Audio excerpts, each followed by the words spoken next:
been pretty remarkable. It's a remarkable piece of legislation, and it's remarkable in the sense that we said we're going to have this lottery here in Wyoming. There's not going to be any state help. You don't get a state office building space. You don't get a state phone. You get nothing. And the first order of business was me to find people who I could go to and say, hey, listen, I've got a job for you. I want you to start a lottery. You go, no help whatsoever, and you got to eventually get a loan. And I want to compliment the board in particular because, in a matter of about 13 months from the passage of legislation till now, they have hired a wonderful CEO, John. They have put together a plan. They've interviewed a number of vendors. And the board has done remarkable work, including having to go into a bank and saying, hey, we're here, we have no assets, we have no one that's going to help us, and would you sign up, bank, to loan us some money? And they have done that.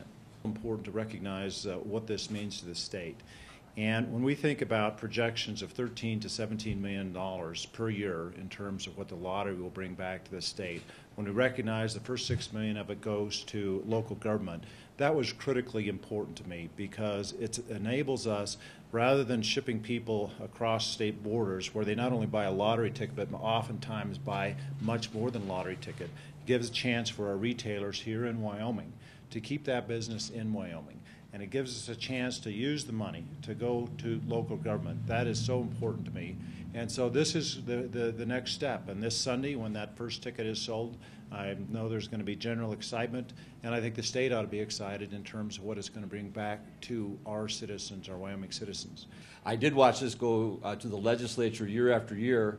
And Dave Edwards, who has passed away, introduced this bill, I think, every year he was down here. But to know what this is going to do for communities, to know what this is going to do for the school trust fund, it's just exciting. And it's really a step forward for Wyoming's economy, and it's another tool in our tool chest to move Wyoming forward. So I appreciate being here today, and this is a historical day for Wyoming.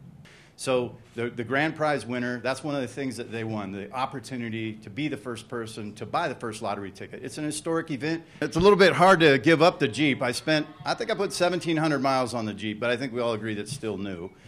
Traveling from Evanston up to Jackson and then around to Gillette and Sheridan and all over the state, Rachel and I. We had a great time promoting this contest here, and we had a great time promoting the opening. We met lots of people. I think I did 15 or 16 interviews in that time.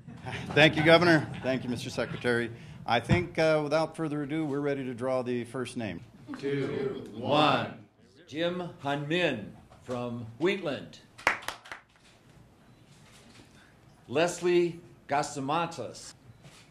Good. Ken Burton from Rock Springs. L.J. Bickner from Jackson. Scott Fegler, Shoshone. Marion Rohr from Casper. All right, Carol Garcia from Sheridan. Sam Ringenberg is from Cody. Okay, here it is. 3, 2, 1. Mary Ogg from Sheridan is number 1. All right, she'll be buying the first ticket at the Holiday Station on Brundage Road. Well, thank you so much for coming out. We appreciate here. the support. Thanks, John. Thank you, sir.